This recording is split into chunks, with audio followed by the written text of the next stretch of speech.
I'm still in Arizona taking care of my mom, who is having a procedure on Friday. And I'm here to make sure that that all goes okay. But I created a live that I want to talk about, and I'm so excited about this live because I didn't come up with the idea. One of my friends came up with the idea, and she started out as my grief client, and now she's one of my friends. Hey, Aida, how are you doing, my love? And that person is Suzanne.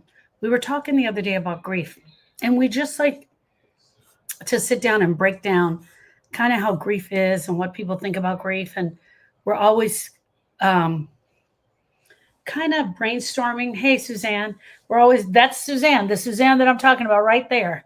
She and I are always brainstorming like how society got grief wrong. Why are we stuck in this conundrum of grief?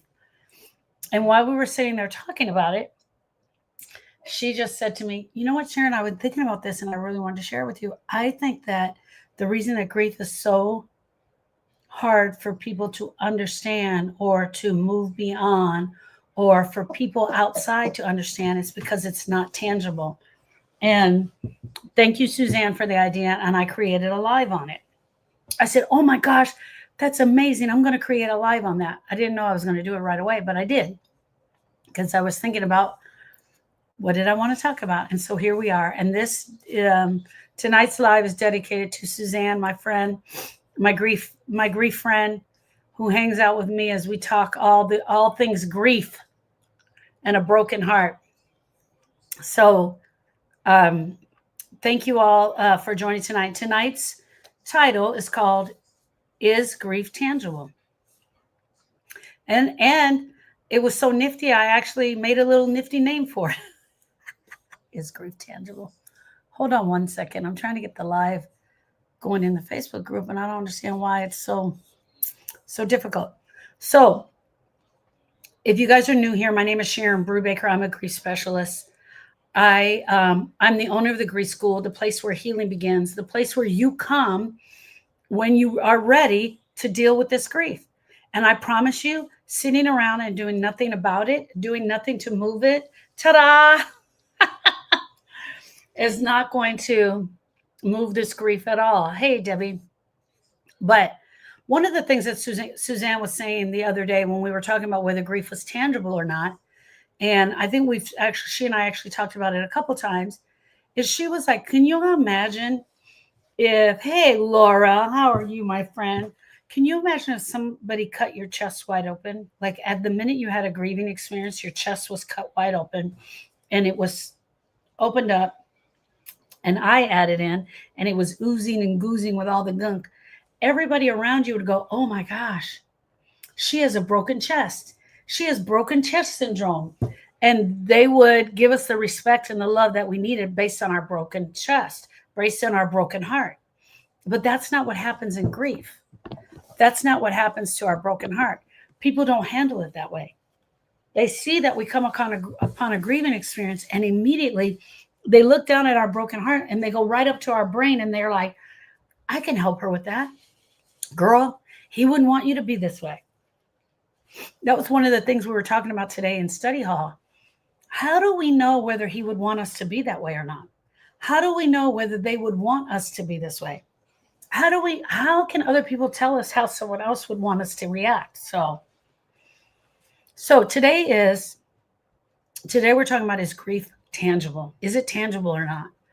So let's talk about something most people never talk about, and they never talk about it out loud. And that is grief. And that is tangible grief. If you're here, you already know this isn't just about missing someone. If you're here in this group tonight, this is not just about missing somebody. It's not just about tears. It's not just about sadness. Excuse me, guys, I got allergies. Grief moves in. It doesn't knock. It doesn't say, "May I come in?" It doesn't ask for permission. It just shows up one day. For a lot of us, it just shows up one day. It shows up in our body. It shows up in our breath.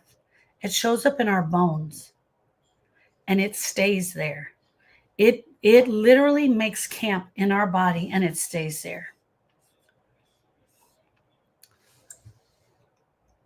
Grief is a headache that won't go away. It's the brain fog that stops us from drinking, that makes us forget our own phone number. How many of you haven't been able to think of simple things while grieving? Your own phone number, someone's birthday, your daughter's name, your son-in-law's name, how to get somewhere, to pay your bills, your account number. You were able to give your account number all the time with no doubt and just rattle it off. Then you become a griever and you cannot even say your account number. You barely know where you bank.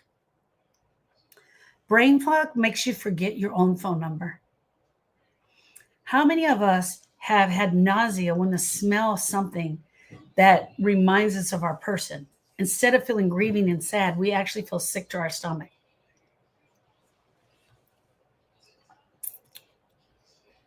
I was going to answer, but I can't remember. They're so funny over here. They think they're so funny over here. My friends on TikTok. Grief is a full body experience. It's full body exhaustion that hits even after you slept 12 hours.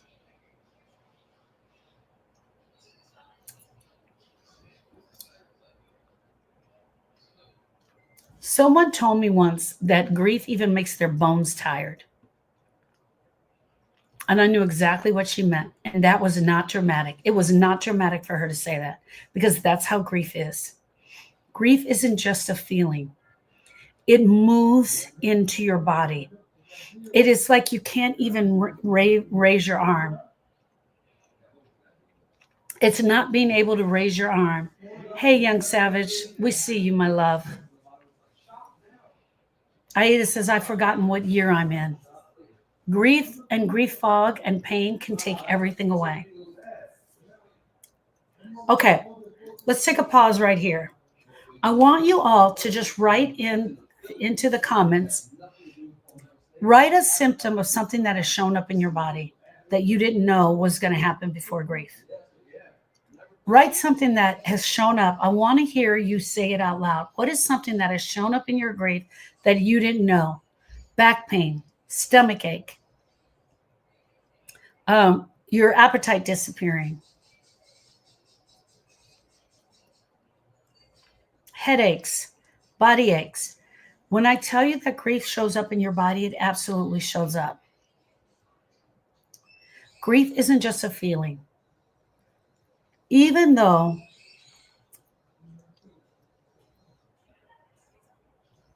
we can't touch it, like I'm holding up this mouse right now, even though we can't touch it like I'm holding up this pen, we actually see this pen. If this was the name of the pen, this pen was named grief, we know that it would be blue with gold accents. We absolutely know that. But we don't know that about grief. What color is grief? Where does it show up in your body? How's it going to show up today? We can't touch the hand of our person. You can't touch a countertop and say, this is grief. I can't touch this pen and say, this is grief. It is not tangible. And because it's not tangible, doesn't make it not real. Because our grief is not tangible to everyone else, does not make our grief any less real. Laura said she said dizziness, high blood pressure, shingles in her head. She said problem with her sugar. I believe all of that. I believe all of that. 100% true. How did you feel it? Did you feel it when your appetite disappeared? Did you feel it in the way you felt your body start to shrink up? Is it the silence that follows you around the house? Is it the way you breathe? Your breath shortens? Is it because you've been holding your breath for years because of the pain? How has the grief shown up for you? Grief isn't just emotional. It is physical. It is cellular. It's in every cell of your body. And it is spiritual. It affects every aspect of your spiritual walk. And even though it's not visible to others, It touches everything inside of us. So how do we make something like that, something so internal, real? If you're the only one that's experiencing this grief, if you're the only one that's experiencing these symptoms, how do we make it real for other people? First of all, I have to ask you this. Is it important for us to make it real for others? Is it important for me to take my grief and make it real for someone else? What do I care if Joe can tell whether I'm grieving or not? What do I care if my work colleague can tell whether I'm grieving? Do I really care whether she can tell whether I'm grieving or not? And the truth is, no. I don't need them to understand what I'm feeling just for them to know that I'm grieving. I don't need them to understand it. I don't need them to see it. I don't need them to feel it. But you know what would be good? Is if as a society, we all agreed that people grieve. If as a society, we all agree that people grieve and we see Sharon and we know she's grieving from the loss of her nephew, Austin, and then we decide together to allow her the space. She doesn't have to come in crying just so that we know it. I don't have to see her heart broken open and split open for me to give her the grace. We can give it form in so many ways. We can give our grief form and give it form, let it form itself in so many ways. Number one, we can give it language. We can make grief tangible by giving it language. How do we make grief tangible? We give it language. One of the things that I often do when we do the lives, when we do the grief study halls, when we do grief study hall, or when I do the Honor Society, which is on Thursday night for everyone who's been in processing the pain of grief, when I do the grief intensity weekends for everybody that comes to work on their grief because they're ready for the healing, when I do those things inside my programs, the first thing I often do is say, give me your emotion. What are you feeling today? I ask grievers to give me their emotion. What are you feeling today? Tell me the name of the emotion that you're feeling today. Get this grief to stop swirling around in your head. Give it a place to start. Give it a place to land by calling out the emotion that you're feeling.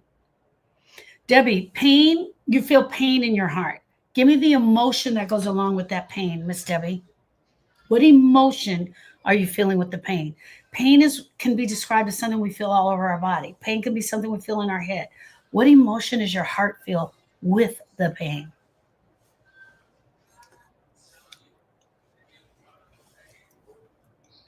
Have you ever felt, and this is, Debbie just said it's pain, but Debbie, I want to know what emotion goes with that pain. Have you ever felt the grief pain and just named it, and just by simply naming it, you got some relief from it? I'm not just sad, I'm also lonely. I'm not just lonely, I'm also angry. She said her pain is sadness. There it is, perfect. When we can name the pain and we can lean into the pain just a little bit, allow the pain to be there. That is processing the pain. That is making the pain tangible. We name the pain and we make it tangible. It's not just sad. I'm also lonely. And when I look under the lonely, I'm angry. And when I look under the anger, I'm scared. And when I look at how scared I am, I become confused. And when I start to realize how confused I am, it becomes devastating. And when I realize how devastated I am, my body goes into shock. Naming grief is the first thing in making it tangible. Naming it makes it real. It makes it real for you and it makes it real for me. And once we make things real, it can be held. Now the sadness, Miss Debbie's sadness, can be held, and we know what we're holding. We know we're holding her space. We know that we're holding her space with sadness. We're not just out there saying, I'm grieving, I'm broken. We're just out there just giving it willy-nilly. We're honing in on it. And once we hone in on it, we can make it tangible.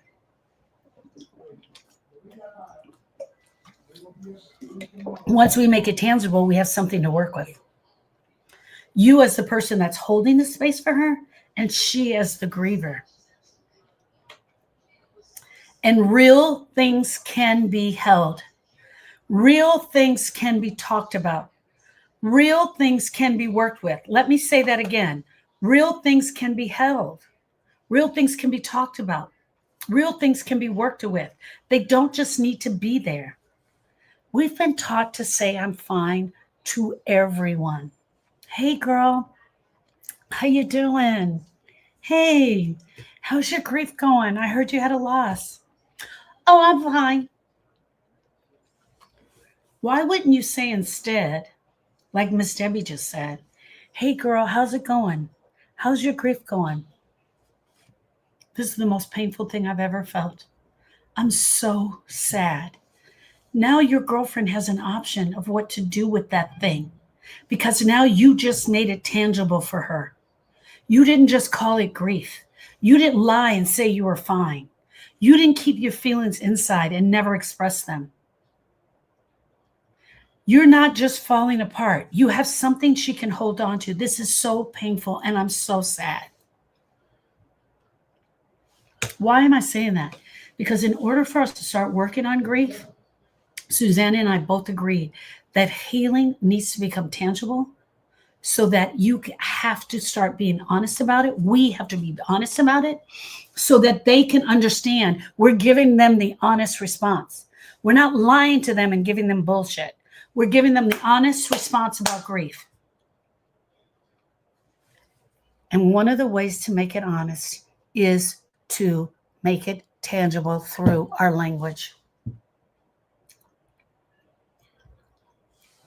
What is one emotional word that describes how you're feeling today in your grief?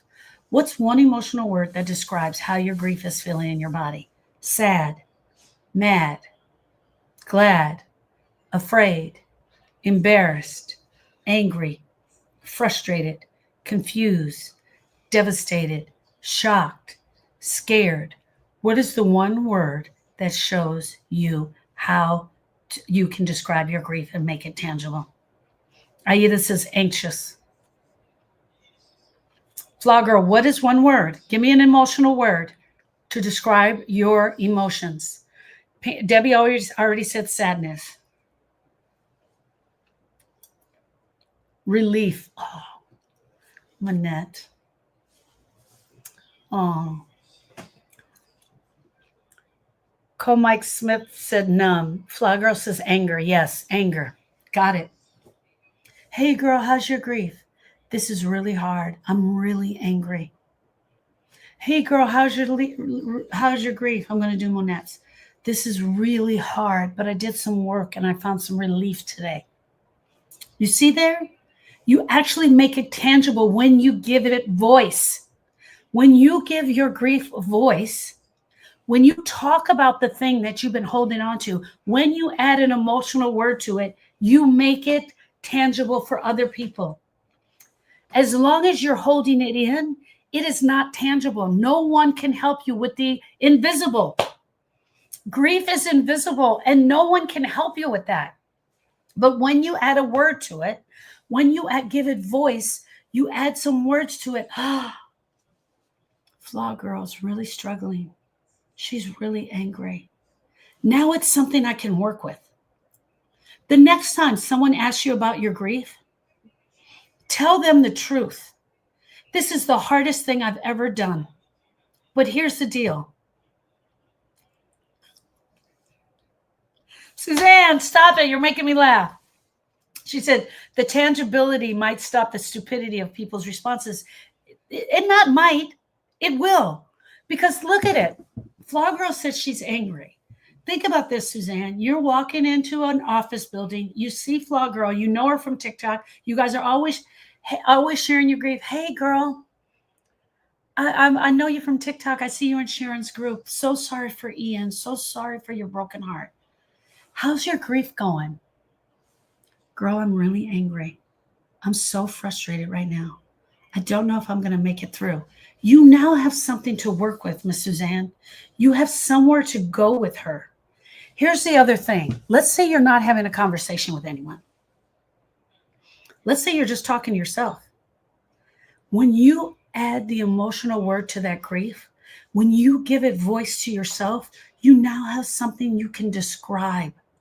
You can bring me something that's tangible.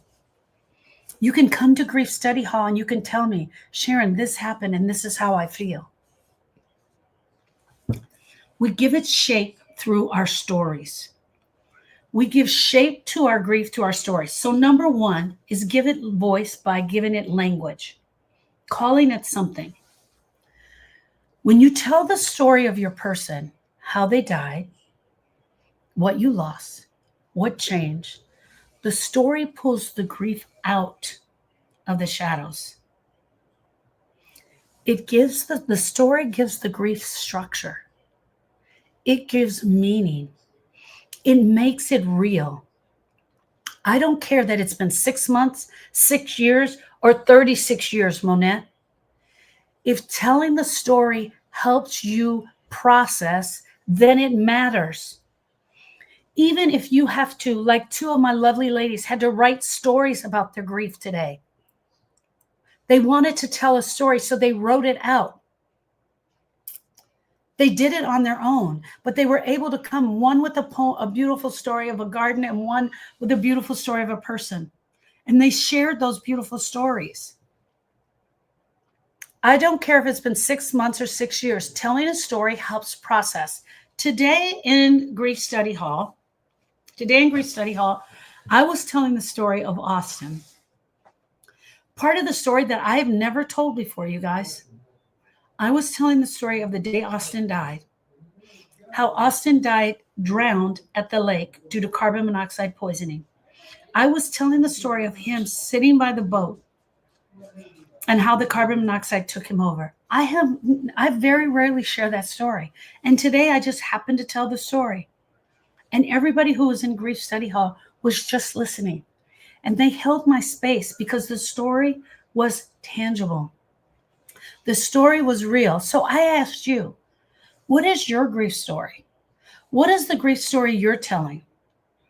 What is your grief story that deserves to be told? What is your grief story about your person? Okay, true or false? Telling your story, even if you told it 100 times, still helps you process aspects of your grief. True or false?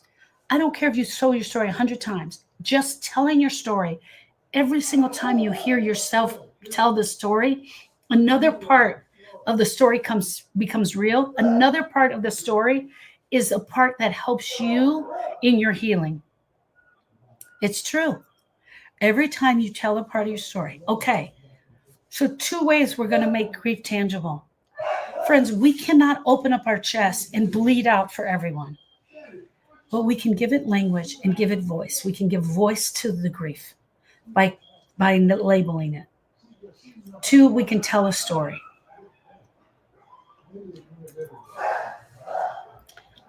Aida says sometimes. Okay, yes or no? You stop telling your story because people around you can't handle it anymore. Yes or no? You stop telling your story because people around you can't handle it anymore. Dee says she's feeling lonely. Thank you, Dee. Thank you, Dee, for your lonely. Thank you for your emotion. Monette says yes. Debbie, true. Miss Hope says yes. Aida says they get annoyed. Debbie says certain people.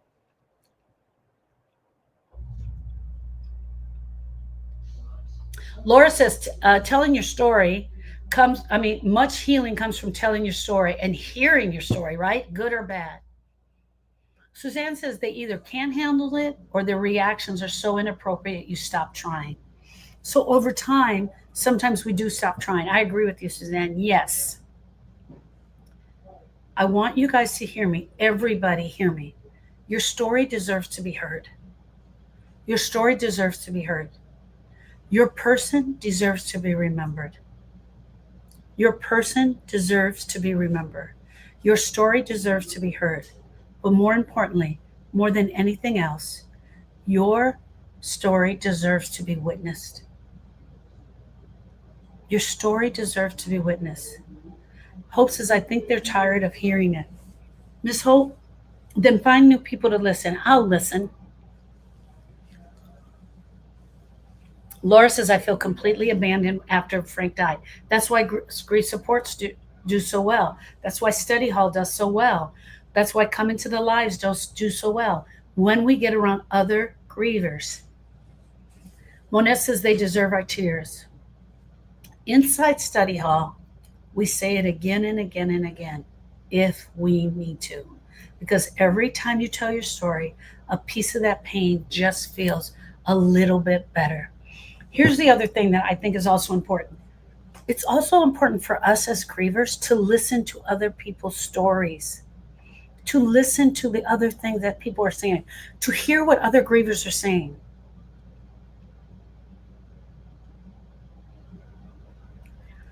Yes, you lost your daughter Summer. I have a counselor tell me that at least she's not in pain. Ooh, that's awful. I'm so sorry, love. I'm so sorry, love. I know Erica would say, I don't care. I want them here with me. I'm the mama, and the best place for them to be is with me. And I don't care about all those things that you guys think.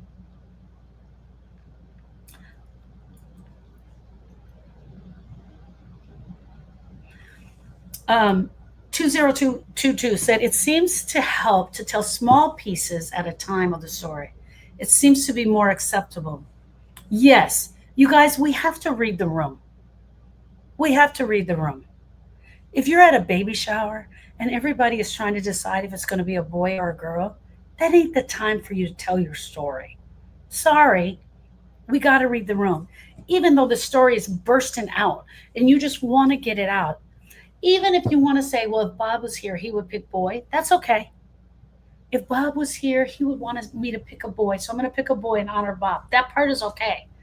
But to start telling a story about Bob having a son 30 years ago, no.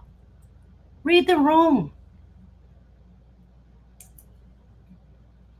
Lord says we need a community, a safe place to share our stories. Over a month ago, I lost my friend and I did not shed a tear. I still can't cry over it. Why? Because you're in intellectual grief. Intellectual grief is in our brain, Sherry. Intellectual grief is a way of protecting us. The tears are going to come, my friend. Just know that it's okay that you haven't cried. Also, tears aren't a sign of grief. Tears are a sign of our love. Tears are a sign of our hurt. Tears are a sign of our pain. Tears are a way to release the pressure, and tears don't always come on day one. You need to be okay, Miss Sherry, with the fact that the tears haven't come. Okay, let me go back over that again. We give the story, we give it name, we name it, right? We give language to it. We give language. One, we know that the grief is intangible, it's invisible, and it's going to show up in our whole body. Two, the next thing we do is we give it language, we give it voice. We say and we call out what this grief is. We call out what it is. We name it. We name what we're feeling. Once we name it, this is sadness. We give the other person something that they can work with. We also have something for ourselves to work with. Number two, we tell the story of our person. We tell the story of our person. We tell the story of what this grief is, how it felt, what it feels like to have that that they're gone. Okay, next, we give it weight through our rituals. So we gave it language and voice. We give it voice. And then we tell the stories. And now we're going to give it rituals. Maybe you light a candle. Maybe you keep voice memos saved on your phone about how you're feeling. A ritual. Maybe you have a journal and you're writing out to them every day things that you're doing. Maybe you sleep in their shirt. Maybe you have a shirt with their cologne on it and you keep it close to you but in a bag. Maybe you have their name tattooed on you or your experience of losing them.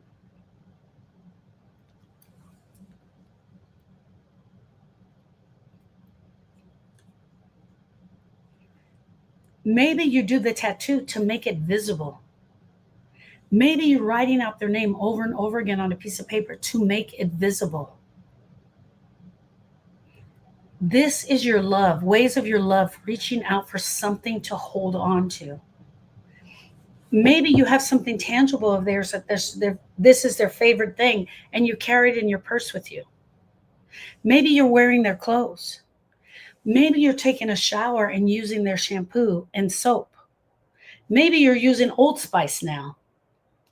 Maybe you're spraying their cologne on your clothes.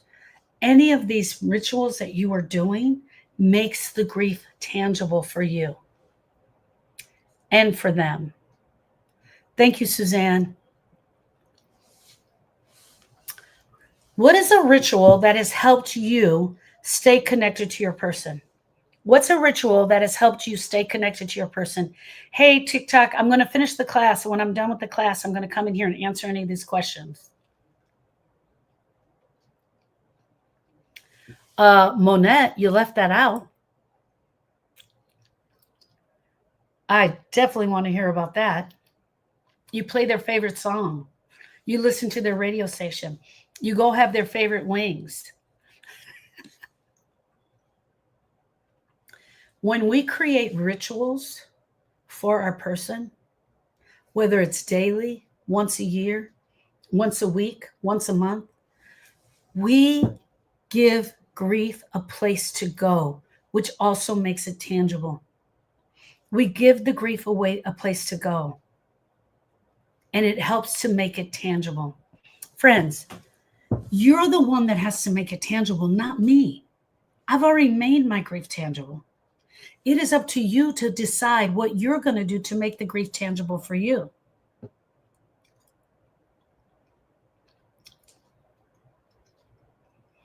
We let art hold our grief. We use artwork to hold the grief. We use artwork to make it tangible. I wish I was at home. I could share an artwork that I have. I call her Lady Grief. Grief has to move in your body. It cannot stay stuck. And sometimes words just aren't enough. So we have to allow creativity to step in. Writing, journaling, painting, screaming into a pillow, dancing, breaking plates, going to I'm going to call it a break room, but that's not called it, where you punch out things in the room. Burning letters, making music, making songs. But the truth is, you have to be honest. You have to be completely honest. Suzanne says, a friend of mine shared the writing I did last week on Facebook. Absolutely. Absolutely. You have to be honest. I did, I think it was last Tuesday, I shared a poem that Suzanne wrote. I call it a poem. I shared a poem that Suzanne wrote, and I actually did a lesson on it, and it was amazing. You don't have to be an artist. You just have to be honest. One of my clients just took a pencil and just started drawing spirals at night. Then they took different colored pencils and they just added to the spirals. She said that when she would do this, it just took her brain out of what was going on in her life. And it helped her to kind of mesmerize her into the grief. She did what she could do. She didn't add words. She didn't add faces. She just drew the spirals. And to her, it was her grief moving. And she was giving energy to the grief.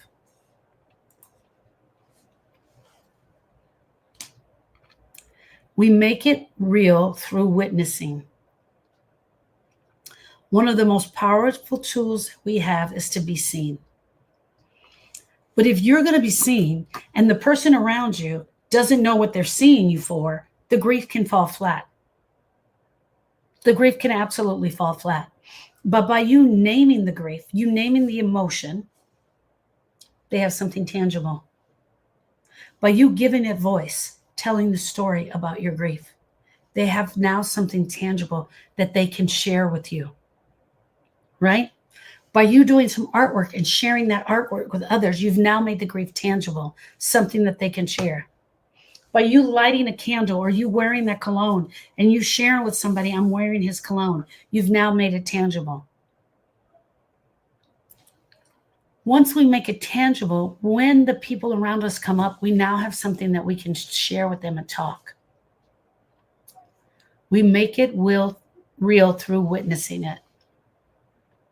One of the most powerful tools that we have is to feel seen and heard in our grief. When someone else looks at you and says, I get it, I see you, I've been there, that's when the isolation of grief cracks open.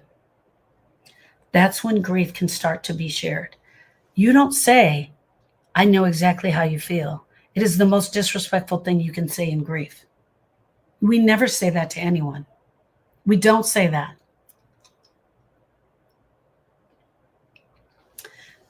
When we make it real and we have witnesses, grievers show up in grief study hall. We witness their grief. That's why we show up. That's what we do in grief study hall. That's what we do in every single session, every single video, every live that I'm sharing. I'm becoming the witness for you. I'm witnessing your grief. And when I can witness your grief, then you can be the witness for someone else's grief. I make grief visible. It is no longer invisible when you come into the live and you share with me. It is no longer invisible. It is no longer unseen.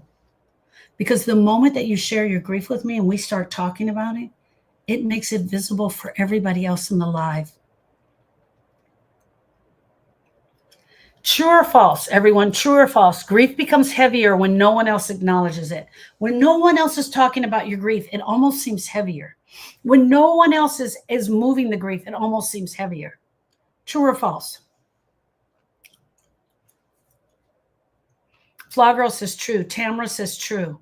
Debbie says true. Debbie, true. Sarah, true. Hey, Sarah, how you doing?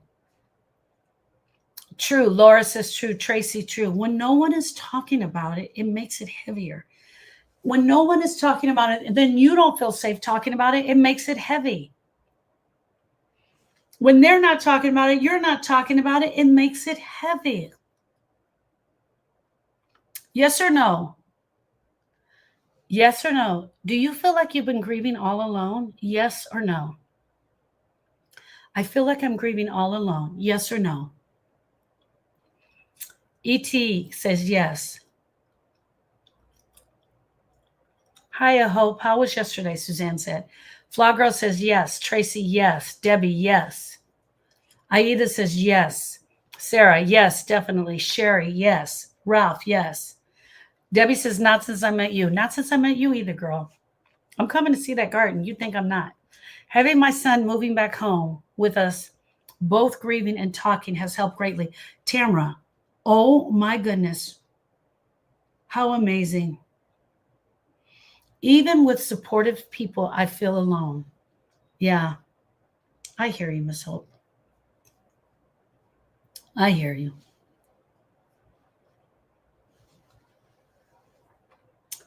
That's why I show up like this. What I do in study hall is the reason I'm doing my best to make your grief visible for yourself and for everyone else. Because when you're not seen, you start to think you're broken. And when you start to think you're broken, you feel there's no way out. When you think this thought, I'm broken, you start thinking I'm going to be like this for the rest of your life. And that is a lie. That is totally a lie. You start to think that you're the only one carrying this much weight, that no one else understands what you're going through, and that you're going to be stuck like this for the rest of your life. And that is not true. There is a way through the grief, I promise you. E.T. said grief counseling didn't help. E.T., my heart to yours. I'm truly, truly sorry for you. But I want to tell you, I'm not sorry for you. I'm sorry that the grief therapy didn't help. Most grief therapists have not studied out grief. It is not something they learn, believe it or not.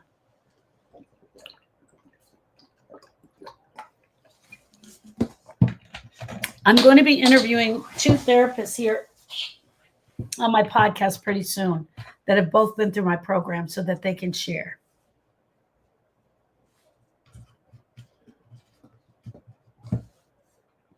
You start to think that you're the only one that can carry this much weight, but you're not. We can carry it for you also if we make it tangible. You start thinking you're the only one being honest about it, and you're not. There are other people in here being honest about their grief. Okay, so I said give it voice, give it language to make it tangible. Do some artwork with it, talk about it. These are all ways to make the grief tangible. Showing up in the live is a way to make the grief tangible.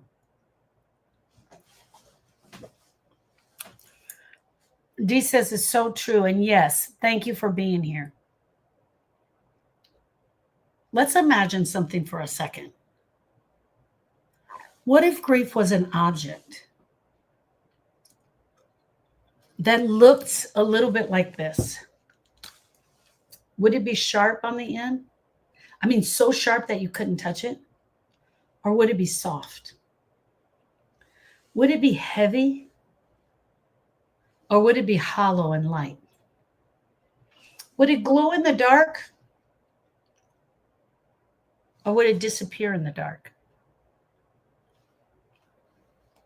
Maybe it's just a little crack in your heart. And we can put it together with glue. Maybe it's the shadow that follows you around everywhere from room to room.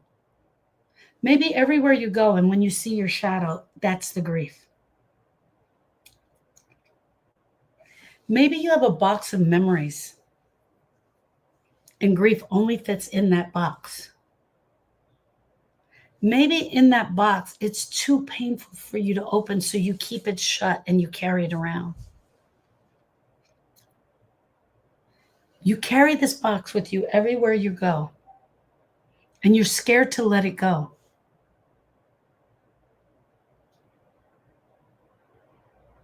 If you could hold your grief in one hand, what would it feel like? Would it feel like goo? Would it feel like a rock? Ralph says it would stick me. It's sharp, it's heavy. It's like glue. Aida says it's heavy. I imagine mine would be heavy, almost too heavy to carry, almost like a stone. And it would be cold. It would be so cold on the outside. It's so cold I can almost hardly touch it. But the edges are warm, almost hot-like. And it changes colors. And some days, when it's really, really dark, it glows.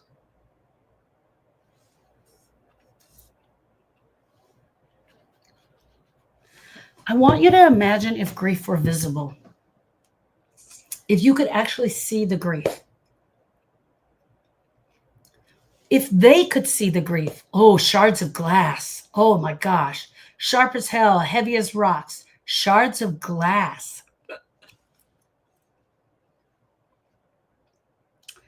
If grief were visible, maybe people would believe you. If your heart was burst open and green goo was coming out of your heart and blood was coming out, and you had to just keep wiping it up a little bit, but every now and then it would seep through your shirt, and you'd have to go in there and just like wipe it up.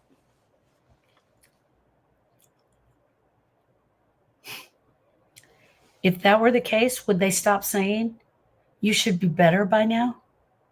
If your heart was actually bleeding, would they tell you? Would they feel bad for you?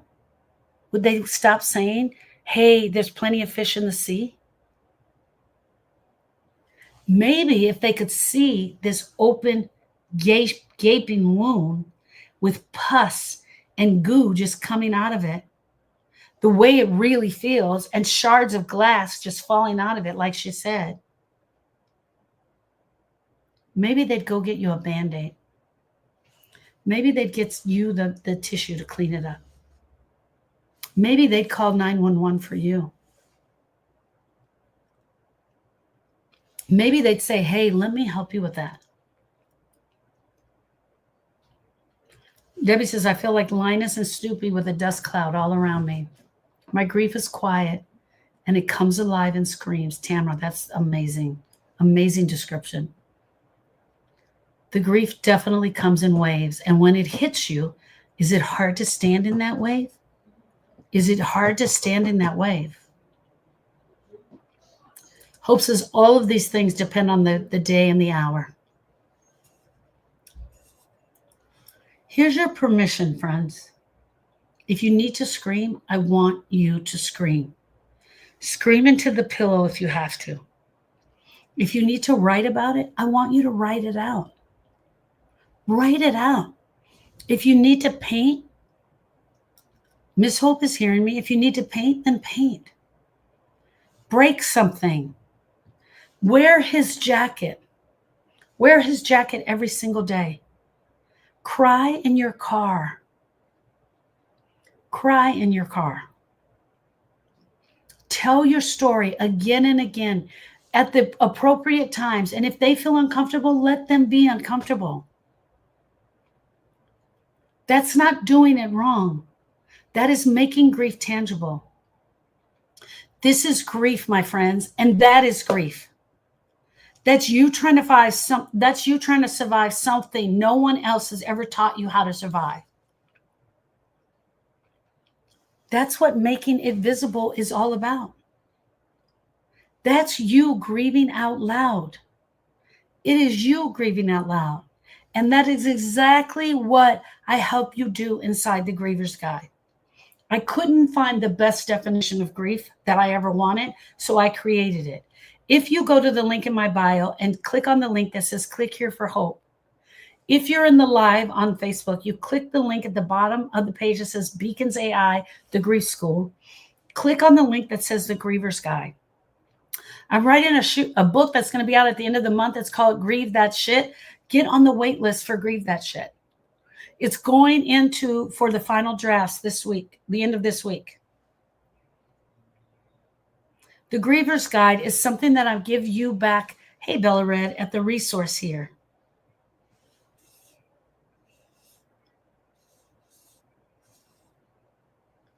You don't have to keep this pain inside, but you also don't have to walk around like it is invisible.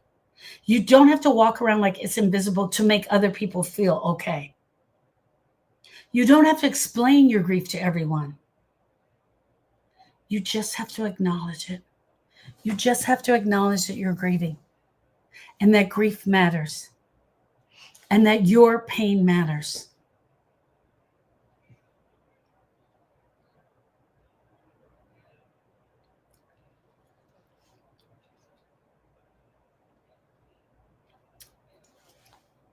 Debbie says, Sharon makes you feel heard, each and every one of us.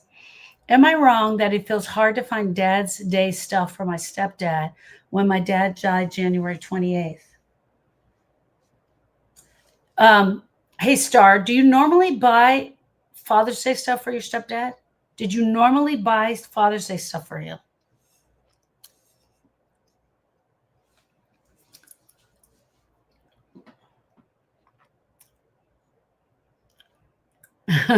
Bella Red says 2 things can be true at the same time, grief and hope. Absolutely. Okay, guys, I want to close out with this because we're coming on the hour.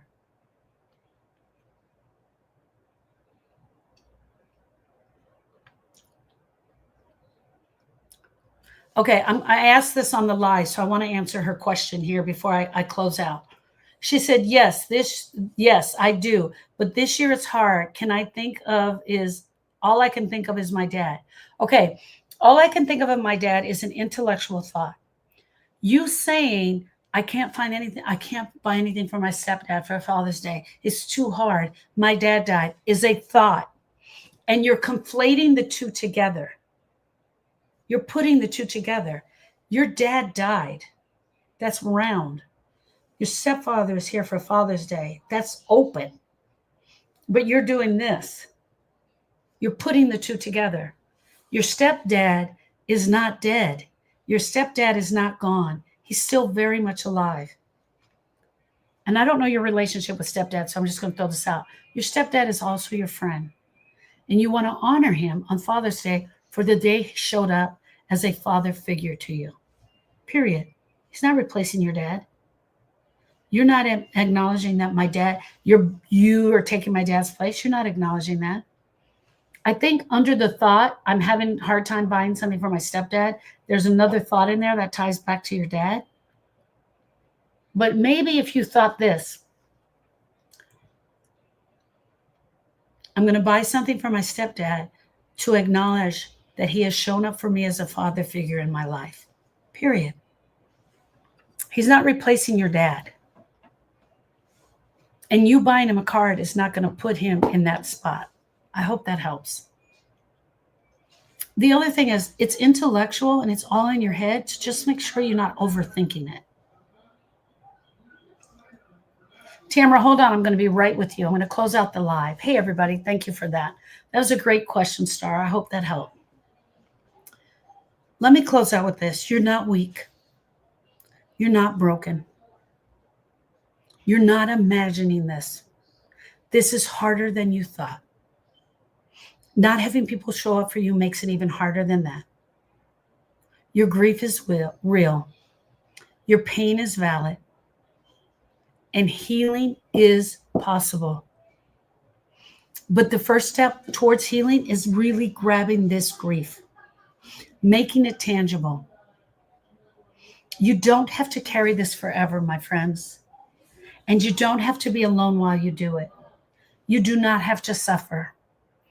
Grab the Griever's Guide if you don't have it. Grab the link up here in my bio. Or if you're on live, click the link in the description. It's the best definition of grief I think we could have come up with. Thank you for grieving out loud. Thank you for being here and sharing your grief.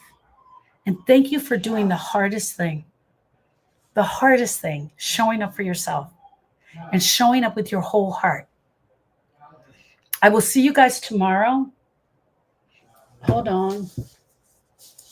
I will see you tomorrow at 6 p.m. Central Standard Time. Is that right? No, I'm sorry. At 4 p.m. Central Standard Time. I will see you tomorrow. Everyone in TikTok, hold on. I'm going to answer some more questions for you. I love you, friends. Thank you. Thank you for allowing me to be here. Know that I see you. Know that I am you. And know that I'm here with you.